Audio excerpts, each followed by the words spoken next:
ऐसी थी जिसमें बीमार होने का कोई स्थान नहीं था। लेकिन कुछ कालखंड में ऐसा हुआ जिसमें हम धीरे धीरे बीमार होने लग गए। और इसका समय शुरू होता है, देखा जाए तो जब से ये हरित क्रांति आई तभी से बीमारियां और अधिक बढ़ती चली गई। हमारे फर्टिलाइजर्स के जो केमिकल युक्त हैं वह हमारी बीमारी का बहुत बड़ा कारण। DAP urea fertilizer, pesticide, fungicides जिनका प्रयोग हमारे किसानों ने अंधाधुंध खेतों में किया, उसका परिणाम ये हुआ कि वो बीमार होने लगे। और बीमार होने के लिए पुनः फिर चूंकि वो केमिकल है तो केमिकल की ही आवश्यकता हो गई और फिर एलोपैथिक दवाओं की आवश्यकता हुई। और धीरे धीरे धीरे धीरे हम और अधिक डीएपी यूरिया फर्टिलाइजर पेस्टिसाइड खेत में डालते गए और दवाओं की इम्यूनिटी पावर कम होती गई और बढ़ती गई और हमारे शरीर की भी इम्यूनिटी पावर कम हो गई और मेडिसिन की अधिक आवश्यकता हुई। इस तरह से हमारा परिवर्तन का समय आया, जिससे आज ये स्थिति आ गई कि पूरे भारत में इतने अधिक रोगी, डायबिटीज, आर्थराइटिस, मोटापा, बीपी, इन सब की बहुत अधिक मात्रा हो गई। तो आज हम यहाँ ये समझेंगे, हमारी भारतीय परंपरा में तो 5 तत्वों को बैलेंस करके स्वस्थ होने की विधान था। महाभारत काल से लेकर रामायण काल तक देखें तो वहां बीमारी का कोई स्थान नहीं था। लेकिन धीरे धीरे पतन हुआ और इस तरह से पतन हुआ कि आज आप देख रहे हैं कि कितनी ज्यादा बीमारियां, हर घर में बीमारियां, कैंसर के रोग पीड़ित हो गए हैं। क्योंकि निरंतर केमिकल बढ़ते चले जा रहे हैं, पेस्टिसाइड बढ़ते जा रहे हैं, प्रकृति विपरीत हो रही है, हम प्रकृति के नियमों के विरुद्ध चल रहे हैं। तो आइए कुछ प्रिंसिपल्स हैं उनको हम जानेंगे। लॉ ऑफ नेचर, प्रकृति चिकित्सक की सबसे पहला है प्राकृतिक चिकित्सा कहती है, और ये पुरानी कितनी है, जैसा बताया जितना पुराना हमारे वेदों का ज्ञान है उतना यह जीवन शैली है। इसे भारतीय सनातनी वैदिक परंपरा भी कह सकते हैं, क्या सकते हैं ही, उसी को नाम आज प्राकृतिक चिकित्सा के रूप में दिया गया। तो हम कैसे उन सिद्धांतों को पुनः आज प्रतिपादित यहाँ करेंगे, चर्चा करेंगे उस पर कि हम कैसे स्वस्थ रह सकते हैं। अगर हम विचार करें तो प्रकृति में रहने वाले सभी जीव जंतु अपना ट्रीटमेंट स्वयं करते हैं, कभी बीमार नहीं होते हैं। यदि हम इनसे सीखें तो हम पाएंगे कि हम से मिलता जुलता, जिसे साइंस कहती है कि बंदर ये मनुष्य की जैसा ही है, इसको कभी देखें तो कभी बीमार नहीं होता, ना किसी मेडिसिन की आवश्यकता होती है, क्योंकि उसका आहार, उसकी दिनचर्या, उसकी ऋतुचर्या बहुत ही व्यवस्थित है। ऐसे भी मूल्यांकन कर सकते हैं, वह भी संतान उत्पत्ति करते हैं, भोजन भी करते हैं, जीवन भी जीते हैं, अपने रहने की आदि की व्यवस्थाएं भी अलग तरह से कर लेते हैं, क्योंकि वे प्रकृति के नजदीक रहते हैं। ऐसे और भी जीव जंतु कभी बीमार नहीं होते, क्योंकि वे प्रकृति के नियमों का पालन करते हैं। और हम दिन और दिन प्रकृति से दूर होते गए, जिससे हमारी बीमारियां बढ़ती गई। तो इसमें सबसे पहला सिद्धांत ये आता है कि प्राकृतिक चिकित्सा का नाम जो आज दिया गया, क्योंकि बीमार होने के बाद फिर चिकित्सा की आवश्यकता होती है। हम प्राकृतिक रूप से जो आहार लेते हैं वही हमारे जीवन को स्वस्थ बनाता है, और वही आहार जब गलत तरीके से हो जाता है, अति हो जाता है, अनियमित हो जाता है, ऋतु प्रकृति के विपरीत हो जाता है, बेमौसम का हो जाता है, तो वही भोजन जहर बन जाता है, पॉइजन बन जाता है, बीमारी का कारण बनता है। इसमें सबसे पहला सिद्धांत है प्राकृतिक चिकित्सा में कि सभी रोग एक है। प्राकृतिक चिकित्सा कहती है, इसका सिद्धांत बनाया, उस सिद्धांतों में इसको समावेश किया कि प्रथम सभी रोग एक हैं, उनके कारण भी एक हैं और उनकी चिकित्सा भी एक है। देखिए कितना बड़ा विषय है, ये सभी रोग एक हैं, यानी कि जो ढेर सारी बीमारियों के नाम पे अलग अलग नाम दिए जा रहे हैं वो नहीं है, सिर्फ बीमारी एक है और उसका कारण भी एक है और उसकी चिकित्सा भी एक है। कितनी गंभीर बात है। रोग एक है उसका तात्पर्य। बीमारी भले किसी पर्टिकुलर पार्ट पर महसूस कर रहे हूं, लेकिन उसका प्रभाव संपूर्ण शरीर पर पड़ता है। जैसे किसी व्यक्ति को बुखार आ जाए तो बुखार पूरे शरीर को प्रभावित करता है। जुकाम खांसी हो जाए तो उसका प्रभाव पूरे शरीर पर पड़ता है। तो एक जैसे रात में किसी व्यक्ति को नींद नहीं आई तो उस नींद ना आना जिसे आप बीमारी कह रहे हैं, उसका प्रभाव संपूर्ण शरीर पर पड़ेगा। पेट साफ नहीं हुआ, कॉन्स्टिपेशन है, हुआ तो कॉन्स्टिपेशन है, लेकिन उसका संपूर्ण शरीर पर प्रभाव पड़ता है। और कारण एक है कि पेट साफ नहीं हुआ। यदि उस कारण को निवारण कर दिया जाए तो संपूर्ण शरीर की बीमारियां मिट जाती। अगर इस प्रिंसिपल, इस सिद्धांत पर हम गहराई से जाएं तो हम पाएंगे कि निश्चित रूप से ऐसा ही है। और यही जब लंबे समय तक बना रहता है इस तरह का प्रभाव, तो बड़ी बीमारी का रूप धारण कर लेता है। जैसे मैंने भी बुखार बताया, एक लक्षण की चर्चा करते हैं, क्योंकि समय बहुत कम बचा है इसलिए 10 सिद्धांत मुझे बताने हैं तो शॉर्ट में मुझे रखना पड़ेगा। तो बताया कि जैसे सभी रोग एक है, मैंने बताया सभी रोग का कारण एक है कि वो आपके बॉडी में टॉक्सिन्स एकत्र हो गए हैं, इन्फेक्शन हो गया है, जो आज उसे इन्फेक्शन कहा जा रहा है। और उसका कारण भी एक है कि यदि बॉडी से उस टॉक्सिन्स को निकाल दिया जाए तो बीमारी ठीक हो जाए। दूसरा सिद्धांत है बीमारी के कारण कीटाणु नहीं है, जबकि एलोपैथी क्या कहती है, सभी बीमारी का एक कीटाणु है, एक बैक्टीरिया है, एक वायरस है।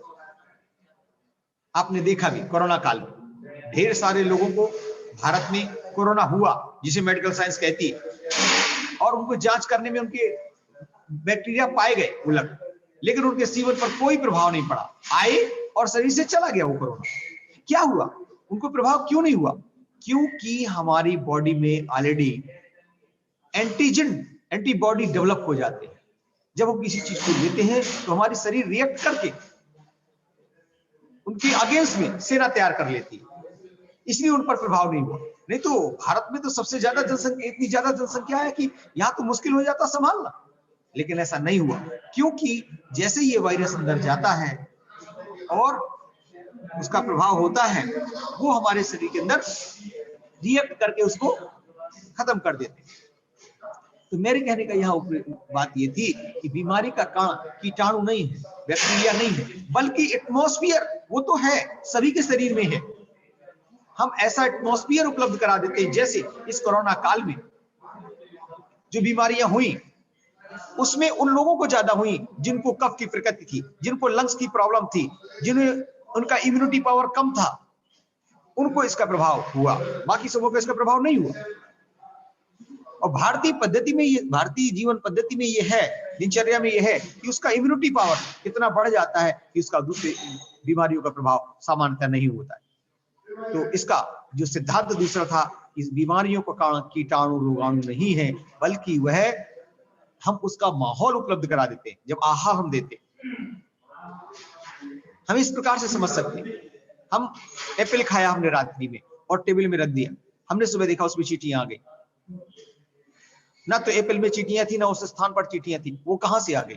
क्योंकि हमने उस चींटी का भोजन वहां उपलब्ध करा दिया, कोई मीठा छोड़ दिया, वहां चींटियां आ गई। अर्थात ऐसे ही हम अपने शरीर में उस भोजन को उपलब्ध करा देते हैं जिससे वो उसमें ग्रोथ करने लगता है। तो यह सिद्धांत कितना महत्वपूर्ण है। और सभी जैसा कि समझा कीटाणु नहीं है और विशेष डायग्नोज की आवश्यकता भी नहीं है। अगला तीसरा सिद्धांत है इसमें कि प्राकृतिक जीवन शैली में इसी तरह की जांच की आवश्यकता विशेष नहीं होती है। अरे भाई, कोई बीमारी आपको हुई, वो टॉक्सिन्स आपने निकाल दिए, निकालने के तरीके भी अलग हैं प्राकृतिक चिकित्सा में। बॉडी हमारा स्वयं शरीर से निकालने का प्रयास करती है। जैसे हम भोजन करते करते कभी खांसी आ जाती है, तो क्या करते हैं, क्यों आती है खांसी? क्योंकि हमारा भोजन जो है श्वास नली में चला जाता है और अचानक खांसी आती है और उसके बाद नॉर्मल हो जाती है, हम उसे बीमारी समझ लेते हैं। तो यहाँ पर यही बता रहे हैं कि किसी भी प्रकार के डायग्नोज की भी आवश्यकता नहीं होती है, विशेष किसी डायग्नोज की आवश्यकता नहीं है। सामान्य डायग्नोज तो होता है, जैसे भूख लग रही है, भूख नहीं लग रही है, तो पूछा जाएगा व्यक्ति से, रात में दस्त हुआ था, रात में क्या खाया था आपने, तो इसके माध्यम से डायग्नोज हो जाता था। जो आज की तरह का डायग्नोज करना है वो नहीं था, और ना उसकी आवश्यकता विशेष होती है। इस तरह से, जैसे मैंने अभी उदाहरण दिया एप्पल का, इस तरह से हम बॉडी से यदि अपने टॉक्सिन्स को निकाल दें तो बीमारी ठीक हो जाएगी। अब जांच करके मेडिकल साइंस ने ये पता किया कि इसको कोरोना हुआ था या नहीं हुआ था, ये जांच किया, लेकिन उस व्यक्ति को जिसको कोरोना हुआ था और होके निकल गया, उसको तो कोई प्रभाव नहीं पड़ा। आप जांच करें या ना करें, वो तो स्वस्थ है, उसकी जांच की कुछ कोई वैल्यू नहीं। यदि ऐसे ही अधिकतम लोगों की, और हुआ भी है कि भारत में करोड़ों लोगों को कोरोना हुआ और उसके होकर चला गया, उनको कोई उनकी जांच की भी आवश्यकता उनको नहीं थी, लेकिन वो इस तरह से पता करने के लिए कि कितने लोगों में हुआ, उसकी जांच सरकार ने की। ठीक इसी प्रकार से अनेक बीमारियां हमारे शरीर में होकर निकल जाती हैं, जिनका हमें पता नहीं होता, उसकी आवश्यकता भी नहीं होती है। तो यही कहते हैं कि विशेष जांच की आवश्यकता नहीं है। हम माने तो हमें पूर्व काल में हमारे इस तरह की जांच की व्यवस्था नहीं थी, तो नाड़ी देख करके देख लेते थे, खाना पीना, स्टूल पता करके, यूरिन कह रहा है, स्टूल कैसा हो रहा, नींद कैसी आती है, इससे पता कर लेते थे, डायग्नोज हो जाता था। और विशेष आज की तरह जो एलोपैथी में जांचें होती हैं, वो इन्वेस्टिगेशन करने की आवश्यकता नहीं होती। फिर इसमें कहते हैं चौथा सिद्धांत है कि विशेष केमिकल की भी आवश्यकता नहीं होती है। ना तो डायग्नोज की आवश्यकता है, ना किसी तरह की बाहर कुछ लेने की आवश्यकता है, बाहर से कोई दवा लेने की भी आवश्यकता नहीं है। प्राकृतिक चिकित्सा ये कहती है। कैसे? अरे भाई, जो आपकी बॉडी में टॉक्सिन्स आए हैं वो निकल गए, आया और आपकी बॉडी ने रिएक्ट किया और बीमारी ठीक हो गई। तो विशेष किसी केमिकल दवा की भी आवश्यकता एलोपैथी आपके प्राकृतिक चिकित्सा में नहीं होती है। जैसे हम समझ सकते हैं सभी जीव जंतु हैं, वो कभी बीमार नहीं होते, यदि होते भी है तो वो सामान्यतः ठीक हो जाते हैं, उन्हें कोई ना तो किसी डायग्नोस की जरूरत होती है, ना किसी दवा की जरूरत होती है। मनुष्य के पालतू जानवर जो होते हैं उसमें तो आवश्यकता महसूस कर सकते हैं, बाकी में आवश्यकता महसूस नहीं होती। वो सहज ही अपने आप को ठीक कर लेते हैं, क्योंकि उन्हें नेचुरल रूप से उनको पता है कि हमें कैसे क्योर होना है। तो ये भी कहते हैं कि किसी केमिकल की आवश्यकता नहीं होती। अगला सिद्धांत है कि जो क्रॉनिक, जो एक्यूट बीमारी है, जो तुरंत होने बीमारी है, जैसे खांसी, जुकाम, बुखार, पेट दर्द, दस्त आना, उल्टी होना, ये बीमारियां कारण नहीं है, बल्कि यह सहायक है हमारे शरीर को स्वस्थ रखने में, हमारी बीमारी को नुकसान पहुंचाने वाली नहीं है। अब आपने रात में खाना कुछ खाया, उसके कारण आपको दस्त हो गए, रात में कुछ ऐसा खा लिया आपने, ठंडा गर्म हो गया, उसमें जुकाम खांसी हो गई आपको, आप उसे बीमारी समझते हैं, जबकि वह जो जुकाम हुआ है वो आपके शरीर से कफ को निकालने के लिए हुआ है। आपको स्नीजिंग हो गई है, छींक आ रही है, कफ निकल रहा है, इसका मतलब जो कफ है वो शरीर बाहर निकालना चाहता है, लेकिन हम उसे बीमारी समझ लेते हैं और एलोपैथिक दवा को हम खाने लगते हैं। तो उसकी आवश्यकता बिल्कुल नहीं है। यदि हम इस बात को समझे तो हम पाएंगे कि किसी तरह की कोई दवा की आवश्यकता कदापि नहीं, केवल हम अपने आहार से, क्योंकि वो जो बीमारी हुई है वो हमारे आहार के कारण ही हुई है, गलत आहार के कारण हुई है, असमय में भोजन ना करने के कारण हुई है, पानी ठीक से ना लेने के कारण हुई है, 5 तत्वों के इनबैलेंस से हुई है, अग्नि, वायु, पृथ्वी, आकाश, पृथ्वी, जल, इन तत्वों की इम्बैलेंस होने से हुई। अगर हम इनका संतुलन कर लेते हैं तो बीमारी नहीं होती। तो यहाँ कहते हैं विशेष किसी दवा की आवश्यकता भी नहीं होती है, जैसे अन्य जीवों को, अन्य प्राणियों को किसी तरह की ट्रीटमेंट करने के लिए किसी बाहर दवा की आवश्यकता नहीं होती, मनुष्य के पालतू जनों को छोड़ करके, क्योंकि मनुष्य फिर अपने हिसाब से खिलाता पिलाता है उसको, तो वहां पर तो आवश्यकता होती है, बाकी किसी दवा की आवश्यकता विशेष नहीं होती है। ये प्राकृतिक चिकित्सक सिद्धांत। अगला जो सिद्धांत है वो ये है कि जो क्रॉनिक बीमारी है, एक्यूट क्रॉनिक बीमारी है, असाध्य रोग है, उसके ठीक होने में समय लगता है, ये हम सब जानते हैं। अब धीरे धीरे आपने आहार ठीक नहीं रखा, आपने दिनचर्या ठीक नहीं रखी, तो उसका अभ्यास हो जाएगा। अब अधिक भोजन कर रहे हैं आप, रात्रि में देर तक जग रहे हैं, तो क्या होगा, उसका प्रभाव धीरे धीरे शरीर पर पड़ेगा। सुबह आप नहीं उठते हैं, सुबह ठीक से फ्रेश नहीं हो पा रहे हैं आप, तो उसका प्रभाव पूरे शरीर पर पड़ेगा। विरुद्ध आहार कर रहे हैं आप, दिनचर्या का पालन नहीं कर रहे हैं, तो उससे क्या होगा, उससे प्रभाव ही पड़ेगा कि वह जो धीरे धीरे करके बीमारी उत्पन्न हो जाएगी और बड़ी बीमारी हो जाएगी। तो उसमें धैर्य रखने की आवश्यकता यहाँ बता रहे हैं कि धीरे धीरे वो बीमारी ठीक हो, जिस तरह से वो बीमारी धीरे धीरे आई है उसी तरह उसको जाने में भी समय लगेगा, इसलिए धैर्य की आवश्यकता होती है। ये प्राकृतिक चिकित्सा का सिद्धांत है। उसमें धैर्य की बहुत आवश्यकता होती है, और नहीं तो व्यक्ति धैर्य टूट जाता है जी, ऐसी बीमारी कैसे ठीक होगी। भले वो एलोपैथिक दवा खा रहा है, 7 दिन 15 दिन इंतजार कर लेगा धीरे धीरे उसे, लेकिन एलोपैथी में वो, आयुर्वेदिक में वो जो है धैर्य नहीं रख पाता और धैर्य उसका टूट जाता है, तो फिर वो तुरंत एलोपैथी के पास चला जाता है। इसलिए प्राकृतिक चिकित्सा में सबसे बड़ा सिद्धांत ये भी एक है कि उसे धैर्य रखने की आवश्यकता होती है। यदि वो धैर्य रखता है तो निश्चित रूप से बड़ी से बड़ी बीमारी का समाधान वो प्राप्त कर सकता है। इसमें एक सिद्धांत और है कि इसमें जो प्राकृतिक चिकित्सा दी जाती है, इसमें दबे हुए रोग उभरते हैं। यानी कि जो बीमारी आपको है, और जब हम प्राकृतिक चिकित्सा शुरू करेंगे तो उसमें दबे हुए रोग उभरेंगे। हो सकती है त्वचा की प्रॉब्लम है तो बढ़ सकती है, उसका एग्रावेशन हो जाएगा। सर दर्द है तो थोड़ा सा बढ़ेगा शुरुआत में, और क्योंकि भूख लगी हुई है आप आहार आदि परिवर्तन करेंगे उसमें, तो चूंकि अनइजीनेस तो महसूस करेंगे, थोड़ा तकलीफ होगी, लेकिन उसके बाद उसका लाभ भी जड़ से ठीक करने वाला होता है। प्राकृतिक चिकित्सा ही एक ऐसी चिकित्सा है जिसमें सभी रोग जड़ से ठीक होते हैं। बाहर से किसी केमिकल की आवश्यकता होती ही नहीं। हमने आहार जो गलत किया है, बस आहार का परिवर्तन करने की आवश्यकता है। जैसे जैसे जो चीजें हम लेते रहे ज्यादा, उनको धीरे धीरे हम कम कर दें, तो हम पाएंगे कि हम स्वस्थ होने लग गए। जो आहार ज्यादा लिया है, 60 रसों में कौन सा रस हमने ज्यादा लिया है? मीठा, नमकीन, खट्टा, तीखा, चरपरा, तिक्ता, ये 6 जो रस है, इनमें कौन से रस को ज्यादा लिया? हम उसका बैलेंस कर देते हैं, छोड़ देते हैं, धीरे धीरे वो बीमारी ठीक हो जाती है। क्योंकि संपूर्ण 6 रसों में ही हमारा संपूर्ण शरीर बना हुआ है, वही बीमारी का कारण है। तो यदि हम इसको समझ पाए तो हम देखेंगे कि उसकी बीमारी को हम सहजता के साथ ठीक कर सकते हैं। तो इसमें बताया कि जो प्राकृतिक चिकित्सा है, इसमें दबे हुए रोग उभरते हैं। अगला सिद्धांत है कि प्राकृतिक चिकित्सा में जो शरीर मन आत्मा तीनों की चिकित्सा एक साथ होती है। कैसे? जैसे आपने ये देखा कि कोई दवा आप नहीं ले रहे हैं, और बीमार भी तीनों ही होते हैं।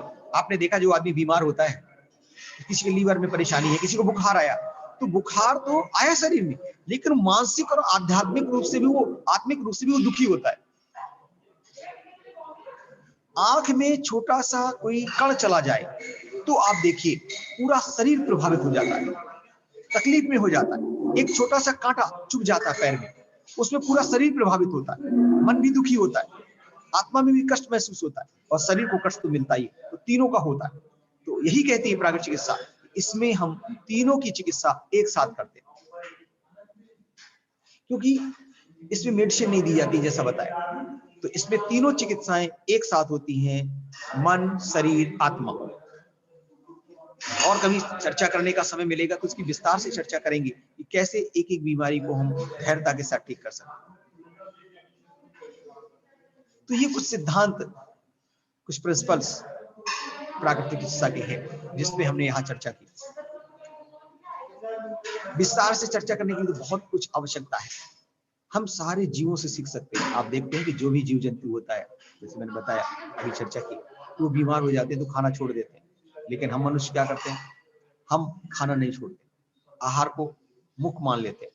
जबकि आयुर्वेद ने भी पहला सिद्धांत दिया है कि जब तक हम आहार को ठीक नहीं करेंगे तब तक हम बड़ी बीमारी को ठीक नहीं कर सकते हैं, छोटी सी छोटी बीमारी को ठीक नहीं कर सकते। तो चलिए अब पंचभूतों को भी यहाँ हम थोड़ा सा चर्चा कर लेते हैं। पंचभूतों में अग्नि, वायु, आकाश, पृथ्वी और जल, इन 5 तत्वों से हमारा शरीर बना है, और इन 5 तत्वों से ही संपूर्ण ब्रह्मांड बना हुआ है। अगर हम इन 5 तत्वों को बैलेंस कर लें तो बीमारी अपने आप ठीक हो जाएगी। कैसे? सबसे पहला है आकाश तत्व। आकाश तत्व का मतलब खाली स्थान। खाली स्थान का मतलब है कि जहां कुछ ना हो।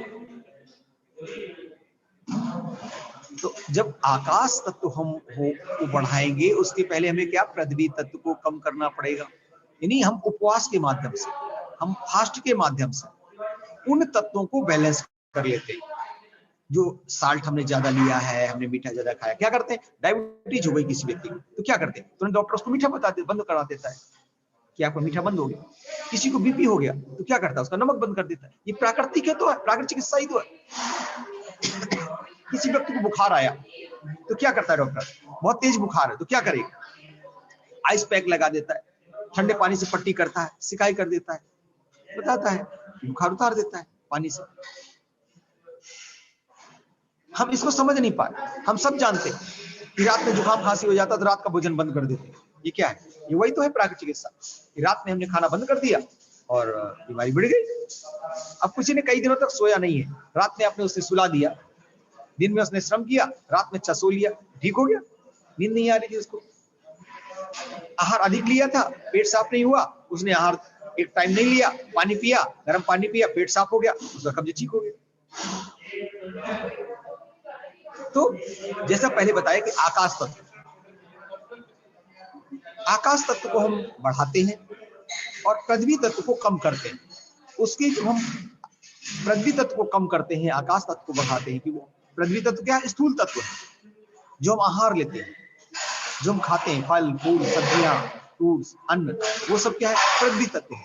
तो पृथ्वी तत्व बढ़ता है तो फिर सारी बीमारियां बढ़ने लगती है, क्योंकि बीमारी का कारण भी वही है, वही आहार हमारी बीमारी का कारण है। जो हमने आहार लिया वह आहार अधिक हो गया, अति हो गया, स्टोर हो गया, श्रम नहीं किया, शरीर से मेहनत नहीं की, एक्सरसाइज नहीं किया, प्राणायाम नहीं किया, तो वो हमारे शरीर में एकत्र हो जाता है, वही आहार हमारी बीमारी का कारण बन जाता है। तो बताए पृथ्वी तत्व को कम करते हैं और फिर आकाश तत्व बढ़ेगा।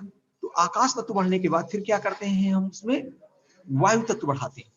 जैसे कहा गया हमारे पंचकोश है, प्राणमय कोश, अन्नमय कोश, पहला अन्नमय कोश, इसको इस तरह से भी समझ सकते हैं। अन्नमय कोश को कम करेंगे, प्राणमय कोश को बढ़ाएंगे, और प्राणमय कोश को बढ़ाएंगे, कब बढ़ेगा प्राणमय कोश, जब आकाशमय कोश बढ़ेगा, आकाश तत्व बढ़ेगा। तो अन्नमय कोश को कम किया, आकाश तत्व को बढ़ाया, अर्थात प्राणमय कोश, अर्थात वायु बढ़ेगी। जब आकाश तत्व होगा तो उस स्थान पर, खाली स्थान पर क्या होगा, वायु होगी, अर्थात प्राण तत्व होगा। प्राणायाम करेंगे, उस स्थान को खाली स्थान मिलेगा शरीर में, तो प्राण तत्व तब बढ़ेगा। इसलिए प्राणायाम जो किया जाता है वो खाली पेट किया जाता है, खाना खाने के बाद नहीं करते, उसका लाभ नहीं मिलता है। तो खाली पेट में अर्थात आकाश तत्व में प्राण तत्व बढ़ता है, वायु तत्व बढ़ता है। और जब वायु तत्व बढ़ेगा, प्राणायाम करेंगे, वायु तत्व बढ़ेगा, तो फिर क्या होगा, फिर अग्नि तत्व बढ़ेगा।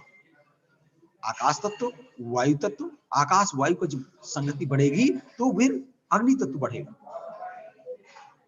अग्नि तत्व बढ़ेगा तो अग्नि क्या करता है, अग्नि सभी मलों को नष्ट कर देती है। आप अग्नि में कुछ भी डालो वो भस्म बना देती है, उसको सुषुप्त में रूपांतरित कर देती है। तो जब शरीर में अग्नि तत्व बढ़ेगा, जब आप आहार नहीं लेंगे, तो अग्नि तत्व बढ़ेगा, तो जो विजातीय तत्व हैं, शरीर के अलग अलग पार्ट पर अग्नि उत्पन्न होगी, एक एक सेल पर, एक एक माइक्रोकांडिया पर आपकी अग्नि उत्पन्न होती है। तो जो पहले से कैलोरी आपने ले रखी है, पहले से आपके अंदर आहार है किसी न किसी विकार के रूप में, वो शरीर यूज कर लेता है, कैलोरी के रूप में यूज कर लेता है, जिससे वो विकार खत्म हो जाता है, उसकी स्थूलता खत्म हो जाती है। और ऐसा जब रेगुलर करते हैं कुछ समय तक हम, वो अग्नि तत्व बढ़ा, तो जो दोष थे वो खत्म हुए, और फिर हम पानी पीते हैं।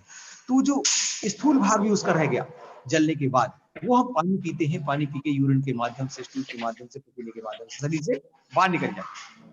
तो इस तरह से जो हमारा बीमारी थी हमारे शरीर में, जो विजातीय तत्व थे, जो टॉक्सिन्स थे, वो यूरिन के माध्यम से बाहर निकल जाते हैं। और पानी ज्यादा, प्यास ज्यादा लगती है, अग्नि तत्व बढ़ेगा तो शरीर में प्यास ज्यादा लगेगी, और आहार आप नहीं ले रहे हैं तो पानी बार बार आप पिएंगे, और पानी पिएंगे तो यूरिन बहुत लगेगी, और यूरिन बहुत अधिक होगी तो आप देखेंगे कि टॉक्सिन्स धीरे धीरे धीरे धीरे शरीर से निकलना प्रारंभ कर देंगे। और जब ये ऐसा लंबे समय तक आप करेंगे तो आप देखेंगे कुछ दिनों में आपकी बॉडी के टॉक्सिन्स निकल गए, क्योंकि पानी का धर्म ही है टॉक्सिन्स को बाहर निकालना, गंदगी को बाहर निकालना, उसकी सफाई करना, उसकी क्लीनिंग करना। हम क्या करते हैं, पानी कम पीते हैं या आहार अधिक लेते हैं, आवश्यकता से 4 गुना ज्यादा तक भोजन ले लेते हैं, जो हमारी बीमारी का कारण बनता है। जितनी आवश्यकता हमको नहीं, हम उतना श्रम नहीं करते, श्रम करता है। इसका भी पैमाना है कि हम भोजन कितना लें, भोजन हम कितना लें। भोजन का समय जब हो जाए उसके पहले एक बार पानी पिए, लगभग आधा घंटे पहले एक बार पानी पिए, उसके बाद जब भूख लगे तब भोजन करें, ताकि उतना भोजन करें जब अगली बार भोजन का समय हो उसके पहले फिर हमें भूख लगना प्रारंभ हो, तब हम उस भोजन को ग्रहण करें। और अपने शरीर की सामर्थ्य के अनुसार, वर्ग के अनुसार हमें आहार का निर्धारण करना चाहिए, तब हम स्वस्थ रह सकते हैं। तो आज हमने यहाँ जो चर्चा की प्राकृतिक चिकित्सा की, चूंकि समय हो रहा है, 5 मिनट लगभग शेष है।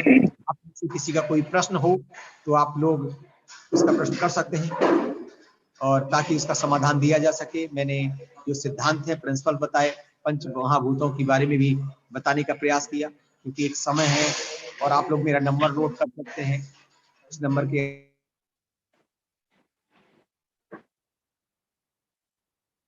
ओम, एक बार अनम्यूट कीजिए, म्यूट हो गया। अपना डॉक्टर संजय जी अनम्यूट कीजिए। ओम जी ओम। तो ओम ओम। अभी अपना जोशी, बहुत कम लोग जुड़े हैं। चलिए कोई बात नहीं, आप मेरा नंबर नोट कर लीजिए, कुछ विशेष होगा तो आप उस नंबर पर कॉल कर लीजिएगा। आपने बड़े धैर्यता से सुना, हमें अच्छा लगा कि हम आपके उपयोग के लिए कुछ कर सकते हैं।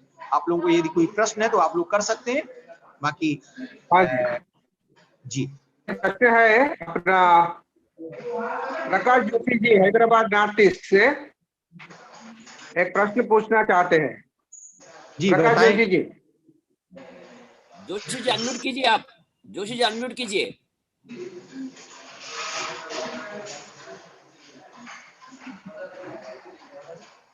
प्रकाश जोशी जी अनम्यूट कीजिए, आप पूछ सकते हैं।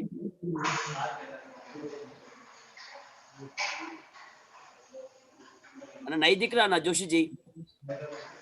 अच्छा ठीक है, ఇంకా ఎవరైనా ఏదైనా సందేహం ఉంటే అడగవచ్చండి।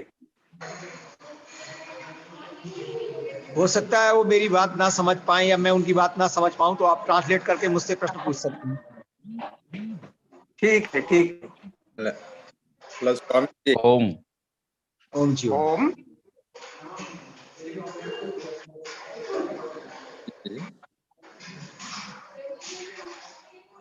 सुनाई?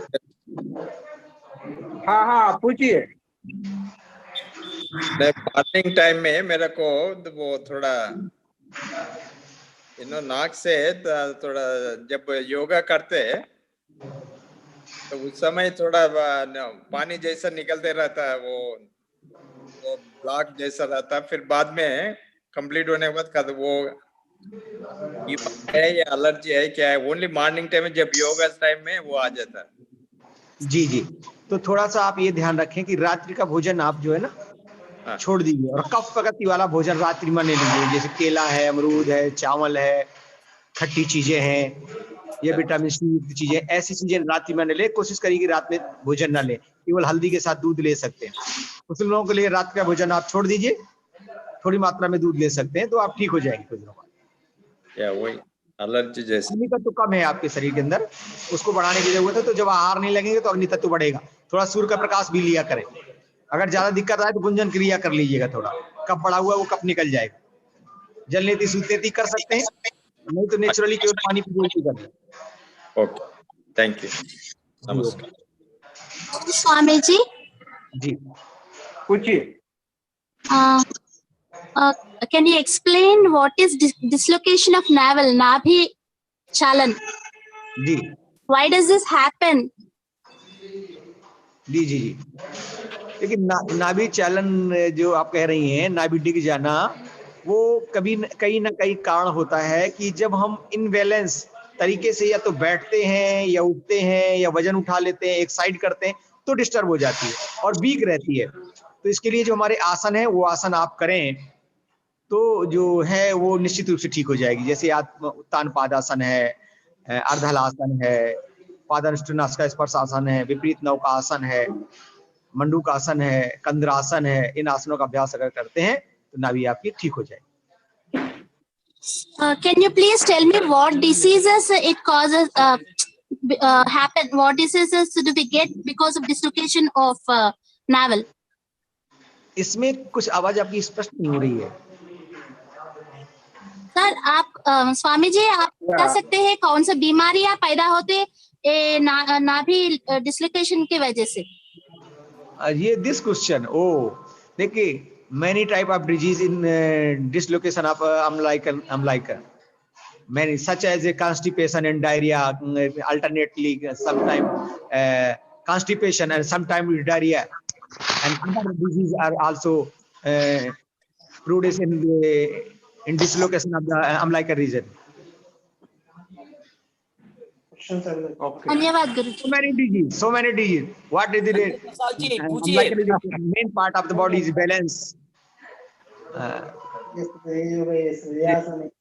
Left, right, or down, lower, abdomen, and right and left portions.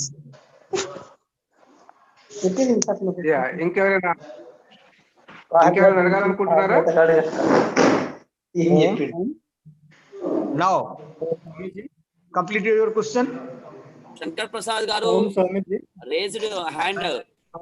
पूछिए, शंकर प्रसाद जी पूछिए. प्रणाम आचार्य जी. जी. नमस्कार. तो उसे क्या क्या सजाएं बरतनी? जी, ऑडियो क्लियर ले दो. आप मेरा नंबर ले लीजिए, उस पर बात कर लीजिए. इसमें आवाज स्पष्ट नहीं आ रही है. अभी 89 नंबर नोट कर ली. 89 79 010 523. 8979 010 523. इस नंबर पर बात कर लीजिएगा. ठीक है. तो अब सत्र को पूरा करेंगे. ठीक है. अनुमति है सत्र को समाप्त किया जाए. जी, మనకు ఈ రోజు అద్భుతమైన కార్యక్రమం యొక్క ఆరంభం జరిగింది. అనే ఉద్యమ రూపి అనే ఈ కార్యక్రమానికి తగిన మార్గదర్శనము, ప్రేరణ, ఉత్సాహాన్ని పెంచే విధంగా డాక్టర్ సంజయ్ జీ నేచురోపతిక్ విభాగ్ హరిద్వార్ నుంచి వారు తమ అమూల్యమైన సమయాన్ని మనకిచ్చి చక్కని మార్గదర్శనం చేశారు. అయితే ఈ వారు చెప్పాలనుకున్న విషయం సంపూర్తి జరగలేదు.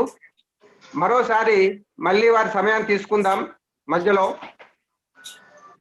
మనకు చెప్పినట్టుగా ఇంత మటుకు పంచభూతాత్మకమైన ఈ శరీరం, దీనికి వచ్చే అన్ని రకాల రుగ్మతలు కూడా మళ్ళీ మనము ఆహార చికిత్స ద్వారా, జల చికిత్స ద్వారా, సూర్య చికిత్స ద్వారా, ఈ విధంగా మృత్తికా చికిత్స ద్వారా, ఈ అన్ని రకాల ప్రకృతిలో లభించే అన్ని అంశాల ద్వారా మనం మన రోగాలని నయం చేసుకునే, నియంత్రించుకునే అవకాశం చాలా పుష్కలంగా ఉంది. ఆ విషయాన్ని వారు చాలా స్పష్టంగా చెప్పడం జరిగింది. విరుద్ధమైన ఆహారాన్ని సేవించడం, విరుద్ధమైన జీవన విధానాన్ని అవలంబించడం ద్వారానే ఈ అనేక సమస్యలు వస్తుంటాయి. వాటిని సవరించుకోవడం ద్వారా మనం ఆరోగ్యంగా ఉండవచ్చు. మనకు బయటి కెమికల్స్ తో కూడిన ఔషధాల యొక్క అవసరం మనకు ఎంత మాత్రం లేదు, ఉండదు అనే విషయాన్ని వారు చెప్పడం జరిగింది. ఈ విషయాల పట్ల మనం జాగ్రత్త వహించి మనం ఆరోగ్యంగా ఉంటూ సమాజాన్ని కూడా ఆరోగ్యంగా ఉండేట్టుగా మనం ప్రయత్నం చేయాలి. అందుకోసమే ఈ ఆయుర్వేద అభియాన్ని మనం ప్రారంభించడం జరిగింది. రేపు మరొక అంశంపై మరొక నిష్ణాతునిచే మనకు ఇంకో కార్యక్రమం ఉంటుంది. దానికి సంబంధించిన సమాచారం ఈ రోజు రాత్రి కానీ రేపు కానీ అందరికీ అందుబాటులోకి తీసుకురావడం జరుగుతుంది. ఈ సందర్భంగా డాక్టర్ సంజయ్ जी आपका अमूल्य समय देकर हमें ये प्राकृतिक चिकित्सा विषय में ये जागरूक करने के लिए आपको तेलंगाना भारत स्वाभिमान के ओर से बहुत बहुत वंदन, अभिनंदन और धन्यवाद देते हैं. मेरा फिर भी एक बार बहुत तकलीफ देंगे, फिर एक बार आपका समय लेंगे हम. जी जी जी, बहुत बहुत साधुवाद. सभी हमारे जो केंद्रीय राज्य स्तर के सभी पदाधिकारीगण, पांचों संगठन के, उन सबको मेरी ओर से, पतंजलि की ओर से बहुत बहुत धन्यवाद, बहुत बहुत साधुवाद. और आगे भी हम इस तरह से सेवाएं आपस में मिलकर के करते रहेंगे. इन्हीं के साथ ओम शांति शांति शांति. ओम ओम श्री गुरुभ्यो नमः.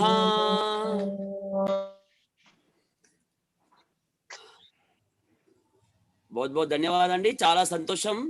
దయచేసి అందరికి సూచన, మనకి 500 మందిని ఈ అభియాన్లో రోజు తీసుకురావాలి. और ఎక్కువలో ఎక్కువ గ్రామాల నుంచి, మహిళల నుంచి మరియు ప్రాంతాల నుంచి మనం ఇందులో ఇన్వాల్వ్ చేయాలి. దీనికోసం రోజు ఒక విశేషజ్ఞులైనటువంటి డాక్టర్ని మనం ఇన్వైట్ చేస్తున్నాం.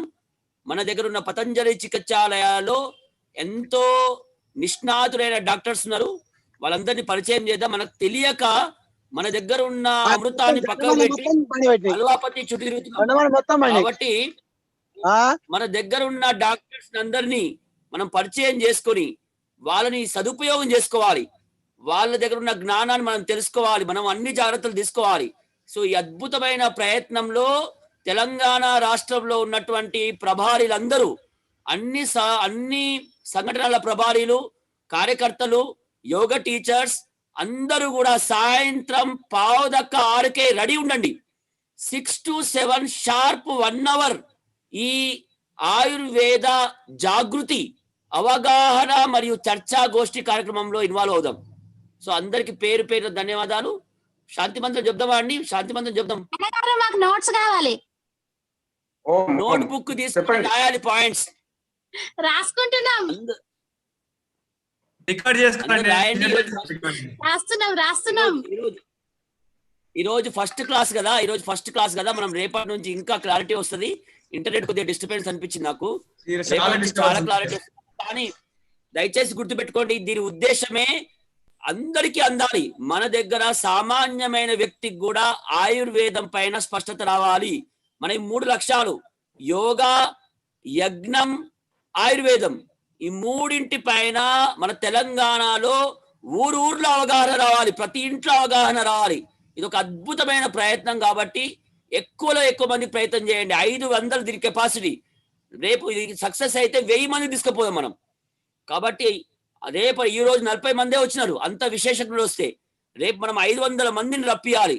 కాబట్టి అందరికి సమాచారం ఇవ్వండి. రేపు 5:15కు రెడీ ఉండండి. మన దగ్గర ఉన్న మంచి మంచి డాక్టర్స్ అడ్రస్ అవన్నీ మనం ఇస్తాం.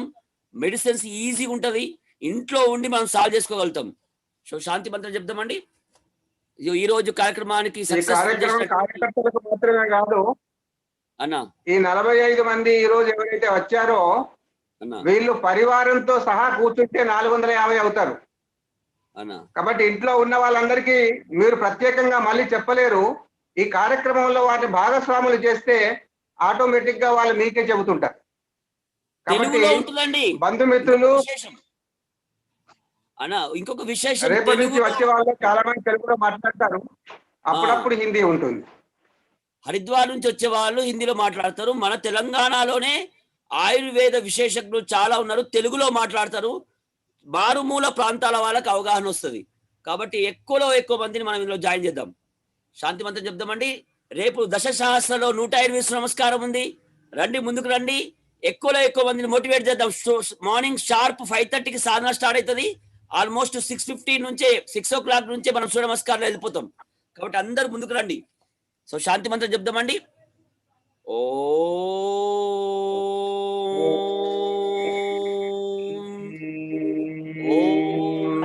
శాంతి, అంతరిక్షం శాంతి, శాంతి,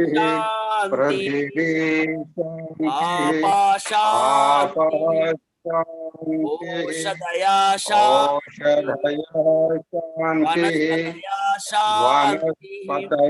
శాంతి, దేవా శాంతి, బ్రహ్మ శాంతి, సర్వగో శాంతి, శాంతిరేవా శాంతి, సామా శాంతిరేవి. ఓం శాంతి శాంతి శాంతి. ఓం శ్రీ గురుభ్యో నమః. అందరికి बहुत ధన్యవాదాలు. తెలంగాణలో నుంచి రోగాలని దూరం చేద్దాం యోగా ఆయుర్వేదం యజ్ఞం తోటి. बहुत ధన్యవాదాలు. సేమ్ లింక్ ఉంటుందండి, లింక్ సేమ్. సేమ్ లింక్ ఉంటది, మీరు అందరికి ఫార్వర్డ్ చేసుకోవచ్చు. టాపిక్స్ చేంజ్ అవుతుంది, రిసోర్స్ పర్సన్ చేంజ్ అవుతారు, మీరు అందరికి ఫార్వర్డ్ చేయొచ్చండి. ఓం అండి. అండ్ యూట్యూబ్ లో కూడా వస్తుంది యోగ సాధన అండ్ సేవ, యూట్యూబ్ లో వస్తుంది. And BST